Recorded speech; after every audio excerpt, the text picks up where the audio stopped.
Everybody, this is Charlie here, aka Coach Brown here with Surplus Systems. Now, if you want to get into the surplus fund business, the first question you probably have is where do I actually find these surplus fund opportunities, right? Because here's the thing, there are potential millions of dollars of access proceeds created when properties are sold at foreclosure or tax sale. But knowing the money exists isn't enough.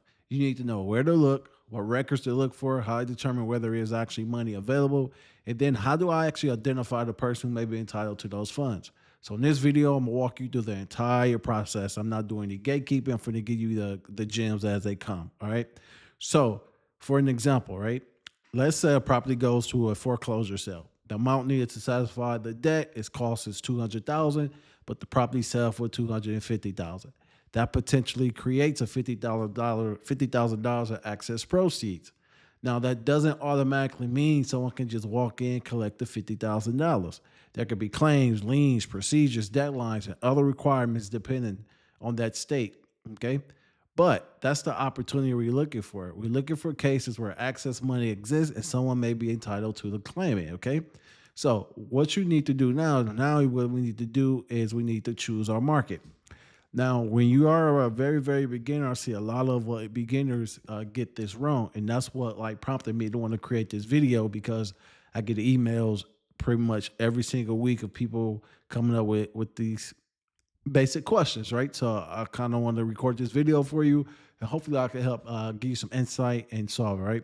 So step two of this process is going to be choosing your market. Okay, now here's what I want you to do: start with one state or one county. And you probably wonder why. It's because every single county that you work in, like they different, right? Different procedures, different records, different deadlines, different claim requirements. The distribution process is different. Rules regarding who can assist with the recovery is different, right? So imagine if you work in 50 states and you brand new, you're gonna get overwhelmed, you're gonna quit the business, and the business doesn't work. So your very first job is to pick a market and learn how that market works. So I'll give you an example, right? I'm going to start with one county and I'm going to learn exactly where the county publishes foreclosures or tax sale information. That's much easier than trying to say, I'm trying to figure out where all 50 of them do them at once, right? So now you have your state, now you have your county. Now our next thing here is we need to go find public records. Now we get to the actual hunting. This is where you start hunting, okay? You want to locate the public records that show the properties that have gone through a sale. Depending on the market, that might involve things looking at like county records, sheriff sale records, foreclosure sale records, tax sale records, clerk of court records, trustee records, or other government maintained records. The exact source depends on the county you're working in, and this is extremely important. I do not want you to assume that every county that publishes information in the same place. One county might have searchable online database. Another might publish spreadsheets. Another may require you to search the court system. Another might request for you to get a monthly subscription in order to get access to that data, right? They all are different, okay? So that's why it's important that learning your specific markets is so very, very important, okay? The next step is going to be now you want to start looking at the sale results, right? Once you found your records, you're looking for information that tells you what happened at the sale. You may say information such as property address, case number, sale date, the owner, plaintiff, judgment amount, opening bid, final sale price, access proceeds, surplus amount, status of funds. Your goal isn't simply to find a property that was sold. Your goal is to identify was there a potential excess money created by this sale. That's the big difference, okay? We're not just looking for any random property that went to tax sale or any random property that went up for foreclosure, right? So once you find a property, next step here is what we want to do. So we want to look at verifying the surplus, okay? This is probably one of your most important steps here, okay? So never assume that a record means money is still available. You need to verify, okay? So let's say the property has sold for $300,000. You can't just simplify and say there's $100,000 in surplus, okay? You need to investigate, okay? You want to determine things like what was owed, what did the property sell for, okay? Were there other claims? Were funds already distributed? Are funds still being held? Has someone already filed a claim? Are there deadlines that apply?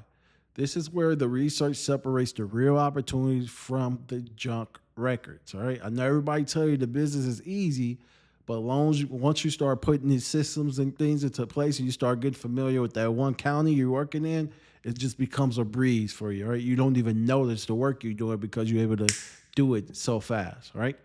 So, step 6 here is going to be finding the right person, okay? Now, let's say you verify that there is a potential money available. Your next question becomes who is entitled to that money? This is where things get interesting, okay?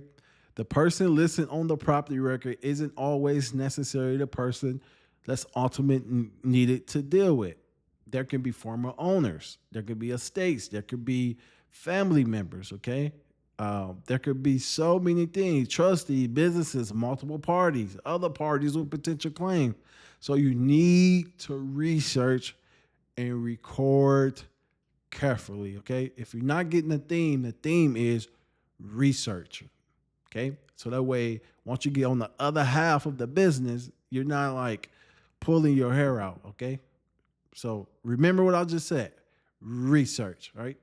Now, once you do find the right person, what we want to start focusing on is something called skip tracing, which pretty much means locating contact information. So once you identify the person you're looking for, you need a way to contact them. This is where skip tracing could come into play. You're looking for a reliable contact information such as phone numbers, mailing address, other available contact information. But here's something I want you to understand. Skip tracing isn't the business. Finding the phone number isn't the business. Finding the record isn't the business. The business is identifying opportunities, finding the appropriate person to contact them, and helping them navigate the process according to the rules. That's why your process matters so much. The next step in this process is contacting the person, okay? So you got the person, you got the contact information. Now you need to reach out. And this is another place where beginners overcomplicate things, right? You're scared to pick up the phone. That phone feel like it's a heavy brick, okay? Well, I want you to understand, look, that's 100% okay. Everyone that comes into this business feel that way at the beginning. So give yourself some grace. Don't beat yourself up, all right? So hopefully what I'm going to share with you is going to help you at least pick up the phone, okay? Now, this is another place, okay? You don't need some crazy 15-minute sales pitch. Your first objective is simply to start a conversation and determine whether the person you're speaking with is the right person. Okay, here's a perfect example.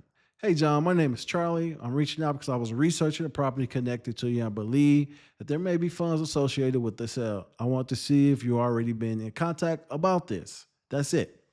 Okay, start the conversation. Here's some things I want you to understand. Do not make any promises. Do not make any guarantees that they get money. Do not tell someone they are definitely entitled to funds until you properly verify the situation. Okay? Now that you have that phone call, things can either go left or things can go right. But no matter what, we're going to move on to step 9, and that's going to be the follow up. All right? So here's where a lot of people lose money. They send one message, no response. They move on. That's a mistake. People are busy. They don't recognize your number. They may be skeptical. They may need time. They may want to verify who you are. So you need to follow. You need a follow-up system. Okay. So instead of relying on your memory, build a process. Okay. Here's an example of a process I'm going to give you. Okay. Day 1, you make your initial contact with me. Day 1 means you reach out to them. All right. Day 3, you follow up. You wait to day 7, you follow up again. You wait to day 14, you follow up again. And continue according to your process, okay? Communication rules. The important thing is don't let good opportunities disappear because you forgot to follow up.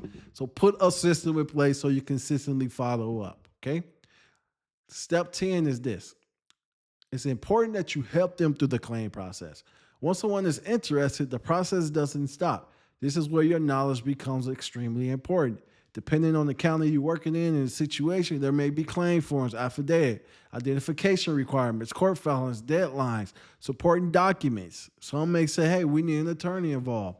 And this is why I always recommend the specific rules for the state and county you're working in. This is also why I'll say just work one at a time. Don't work 50 at a time if you're brand new. Okay. Don't assume the process in Texas is the same as the process in Florida. And don't assume the process in Florida is the same as the process in California. Okay. The procedures can be very different. Okay. Sometimes I get questions like, hey, I'm working in this state, and they just assume I know all the rules and processes and procedures in that state. Like, especially if I never worked in that state, right?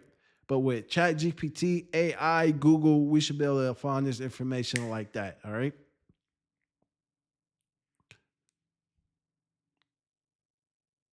Now, here's a simple formula I want you guys to follow. Okay.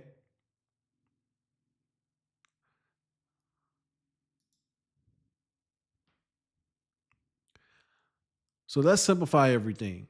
Okay. If you're taking notes, write this down. I want you to find, verify, identify, contact, follow up, help claim. That's the basic process. Okay.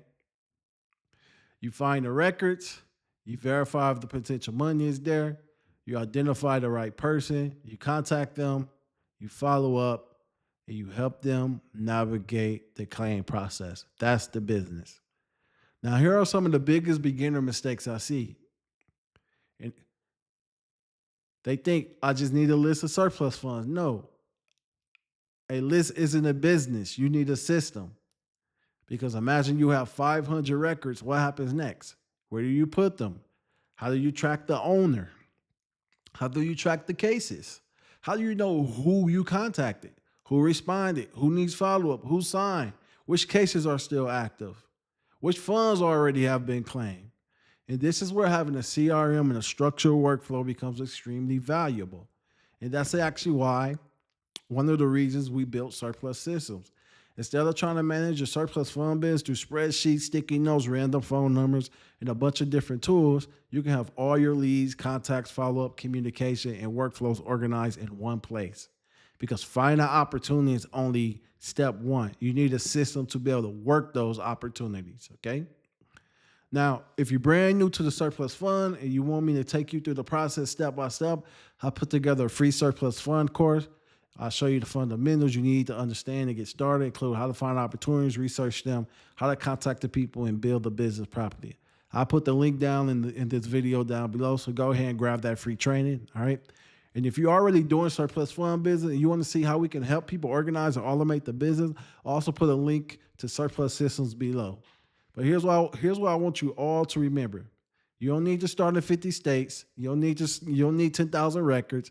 You don't need some complicated questions. Start with one market, learn the records, learn the process, find legitimate opportunities, build your follow-up system, and get really good at working those opportunities. That's how I start. So if this video helped you, subscribe to the channel. I'm gonna keep breaking down this surplus fund business step by step, so y'all don't have to pay anyone thousands of dollars to learn it. And if you want the free training, click the link down below, and I'll see you guys on the next one.